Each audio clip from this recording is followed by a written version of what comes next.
Hello everyone, welcome back to the Football Tribe UG channel. Robert K. Sarkos is your usual suspect. Hope you're having a wonderful start to the new week. Yes, today we will be speaking on matters Manchester United because Manchester United fans are in shivers. They are suffering from a cold for which I'm sure they are not sure they know the medicine or the remedy to.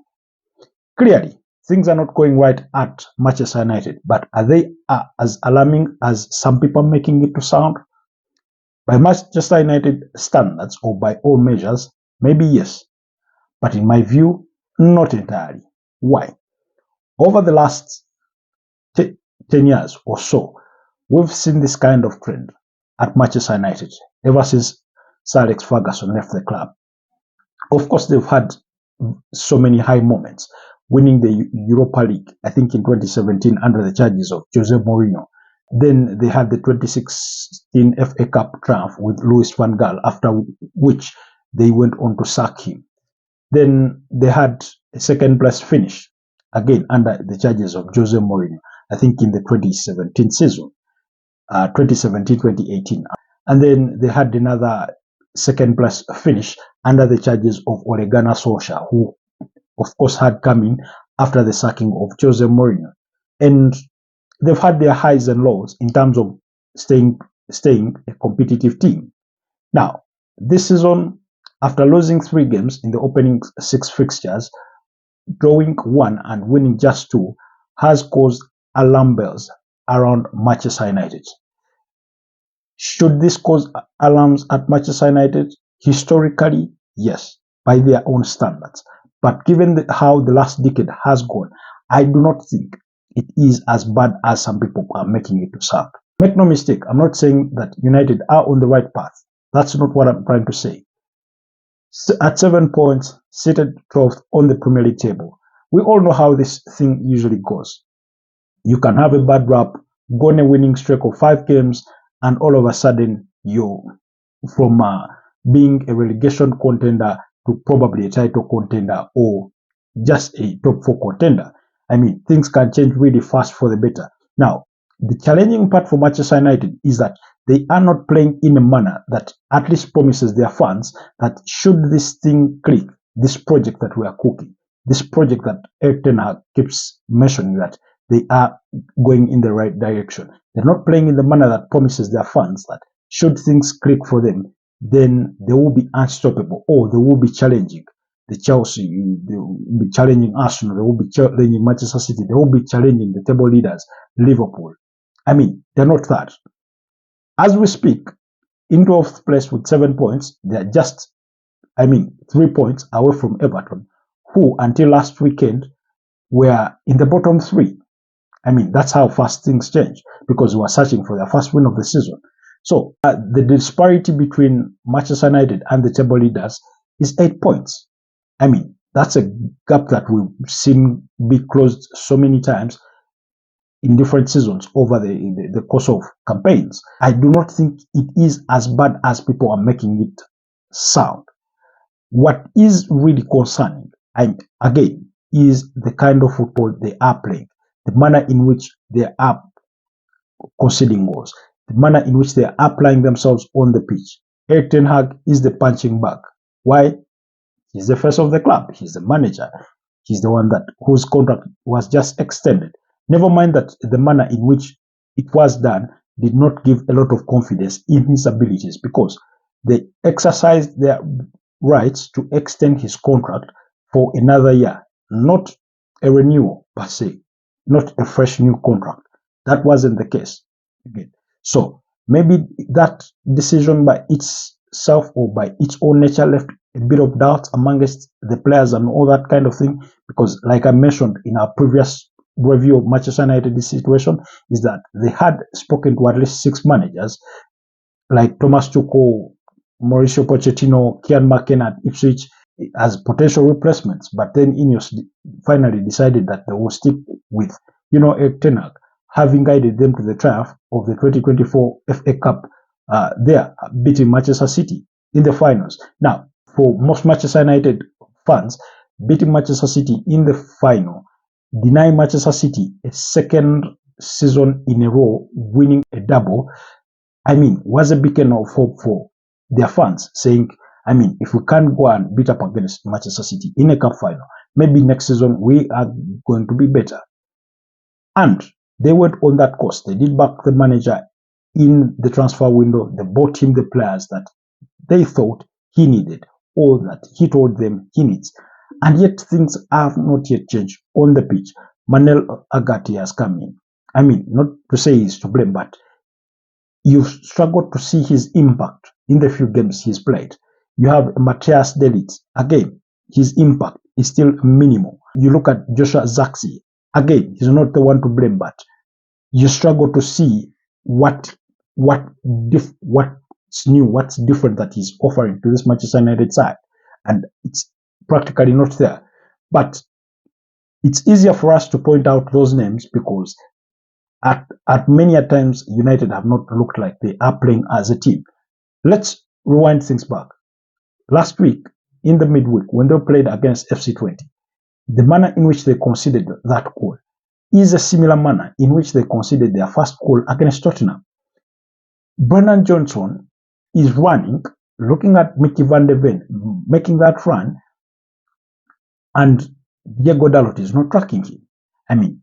He literally stops at some point in that box, and then Brennan Johnson goes on to score practically in an empty net. And then, Mickey van de Ven wins the ball, runs literally across the entire field, goes to the byline, and makes a cutback in the box. Where's the Manchester United midfield? This was similar to that FC20 goal that they conceded.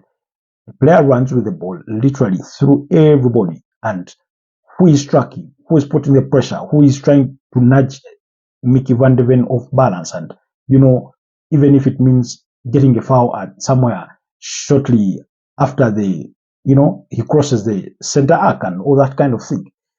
Nobody. So it is the manner in which they are playing on the pitch that then causes for all guns to be pointed at the manager, Erik Ten Hag.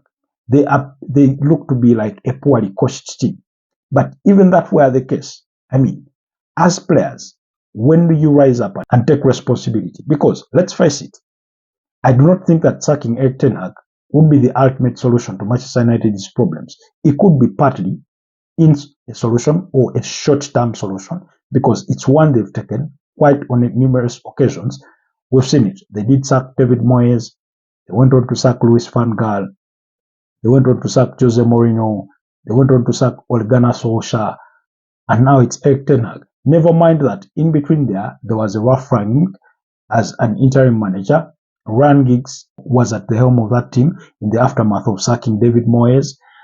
But again, comprehensively, it doesn't look like much has changed because they've been winning some trophies over the course of the 10 years that you look back. In 2016, they are winning the FA Cup. They go on to win the Europa League. They go on to win the Carabao Cup in 2023 under Ten Hag, and then the 2024 FA Cup win. Have these cup competition triumphs masked or helped to mask the deeper problems at Manchester United? Maybe yes. Ole Gunnar Solskjaer once said that just because you win a cup competition does not mean you've made progress. Progress is when you're consistently competing and challenging for the top positions in the Premier League across the season. Now, have they done that in the first season? You could say they tried. Last season, they finished 8th. You get it. Because the other season, they qualified for the UEFA Champions League. This season, they didn't. They qualified for the UEFA Europa League by only winning the FA Cup. Otherwise, they finished 8th. So, it doesn't look like they are making progress on that front. Let's take matters of comparison here. Because for me, the question is which manager is going to be trusted with rebuilding this Manchester United team, which for me, it appears that Manchester United are unwilling to sacrifice a few years, maybe 2 or 3 years, to say, we'll be okay not winning anything, but we are going to build a team for the future. So, let's take some comparisons. Look at Arsenal. This fire Unai Emery, that was around, I think, early November or late October, 2019, and then they bring in 𝐕𝐈𝐃𝐄𝐒 Arteta. 𝐕𝐈𝐃𝐒 Arteta gets, the lucky charm of winning the FA Cup in his first half season, and he buys himself a bit of good time or good willingness, and then we go into the 2020-2021 Premier League season, for which he was horrible. They had a run of about 10 games in which they only won one game. That game, I think they beat up against Manchester United by 1-0. If I remember correctly, that was even a penalty by Pierre-Emerick Aubameyang. To the surprise, that penalty being awarded by Mike Dean. I stand to be corrected if that was the case, but that, to the best of my recollection, that was it. But even in that very, very poor run, Arsenal minders, the bosses, they were willing to stick with 𝐕𝐈𝐃𝐒 Arteta, because 𝐕𝐈𝐃𝐒 Arteta and the technical director then, Edu, had sold their bosses a picture of a project of, here is what we are going to do, here is how this project should be progressing in this number of years, in this period of time. They had so many aging players, so many players on big contracts and all that kind of thing. They managed to work themselves out of that. They had to let go of so many players. Shkodran Mustafi, Socrates Pastapoulos, Mesut Ozil eventually leaving. I mean, Sid Kolasinac, so many players in there. So they stuck with 𝐕𝐈𝐃𝐒 Arteta even at his lowest. Then he went into his second full season, and that's when his team started to come out. His ideas, his whatever the project he was trying to build started coming out. For those of you that remember, Gabriel Martinelli was good that season, Bukayo Saka, and then Emil Smith-Rowe were electric that season. Never mind that Smith-Rowe suffered an injury later in the season and things didn't end up really well for him. But that's the season for which they tried to compete for finishing in the top 4, but missed that because they crumbled away in the final parts of the season and ended up finishing 5th. You go to Chelsea. Now, Chelsea have had their fair share of troubles ever since Romano Abramovich relinquished ownership of the club, unwillingly, of course, due to the Russia-Ukrainian war. And these guys of Toddy Body have come in and they've tried so many things, and many of them have not worked. But what it appears to me today, although it's still a little too early to call, is that they've realized we've made mistakes. Here we were wrong to let go of Thomas Tuchel. That was a huge, huge blunder, in my opinion. Then they brought in Graham Potter. Things didn't work out. I mean, everything just didn't work out. Then they brought in Mauricio Pochettino, for whom I thought things were starting to click, especially at the tail end of last season. You could see that they are starting to pick up, they are starting to be consistent, and then they decided to let him go. Now, of course, Chelsea fans, many of them were furious that they made that decision, but whether you can hold it against them or not, that's a different conversation. Now they've gone for a more young, sort of progressive manager in Enzo Maresca. They're thinking this is a long-term project. We've bought so many players, some of whom we are now trying to get rid of, the likes of Benoit Badiashile, Mykhailo Mudryk, all these players that they bought expensively. But with Enzo Maresca, it appears that they have a new commitment to give a new manager ample time to try and work this thing out. Like I said, it's still too early to say for Enzo Maresca because he's not even finished half a season. But there are signs that they're headed for the right direction. Can Manchester United go ahead and do something similar to that? Are they capable of holding out that patience to rebuild a team? They are already speaking about Project 2028, for which they want to win the Premier League title, because I think it will be the 150th anniversary of club history and all that. So the question is, do they have the patience to go the long haul to try and build this new project? Is Erik Ten Hag the manager to get it done? Unfortunately, although managers haven't always been the problem, Erik Ten Hag is not doing much in terms of the way his team is playing to say, I am your guy. He's not really doing that. But like I said, at what point do players take the blame? Yes, they had a red card for Captain Bruno Fernandes, which I thought was extremely unfair. Yes, the referee could have seen it from the wrong angle, but VAR was there, could have advised him. yeah, go take a second look at this. Maybe you change your mind, maybe you don't. But from the replays we've seen, I mean, yes, it was a bit of a high tackle, but it wasn't that dangerous. It was merely a brush off Madson's shin. So, and then, of course, they went on to consider it was 3-0. Just the other week, Roy Keane was, lambashing Arsenal for being defensive against Manchester City after going down to 10 men. Well, United said, we're not going to do that. Let's try and go. Perhaps we could be lucky and find an equalizer and probably even win this game. They ended up being embarrassed. 3-0. They have not even scored that many at Old Trafford this season. You saw in the aftermath of the game, there were boos in the stadium. Very rare occurrence, even at the worst times of Manchester United. You had some fans remaining in that stadium, literally having their heads bent down in sorriness about what they had just watched, because Tottenham dominated Manchester United in every aspect of the game. Had it not been for Andre Onana, perhaps the scoreline could have been even worse. Of course, Vicario on the other side also made some sense of his own, but Tottenham dominated their affairs. So, if you're a Manchester United fan, if you're a Manchester United sympathizer, for me the question is to you, is sacking the manager the solution? Is Erik Ten Hag the right man to take this Manchester United project forward? Should Manchester United be willing to be more patient with whoever they employ as their manager to try and rebuild the reputation of Manchester United? Because as things stand, they are not competing. They are not doing enough to show that they can compete.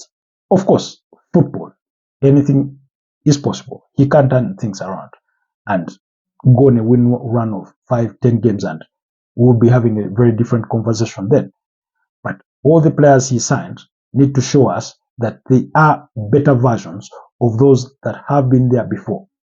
Mazzarri, you need to show us that you're better than Aaron Wan-Bissaka. 𝐃𝐎𝐏 Dalot, in the absence of Luke Shaw, you got to step up. I'm one of those that believe that 𝐃𝐎𝐏 Dalot is a very, very good player. Matthias de Ligt, are you better than Harry Maguire? You ought to answer that question. Manuel Ugarte, are you better than Casemiro, who has been lambashed at some point, or sometimes in that 3-0 defeat to Liverpool? He was literally hung out to dry, even though I didn't think Manchester United's entire game plan was ruined by him. So, do let me know what your thoughts are, and just leave down a comment in the comment section. Do not forget to subscribe if you're new, share, and so that we can continue to grow. Otherwise, stay blessed, and I'll see you next time.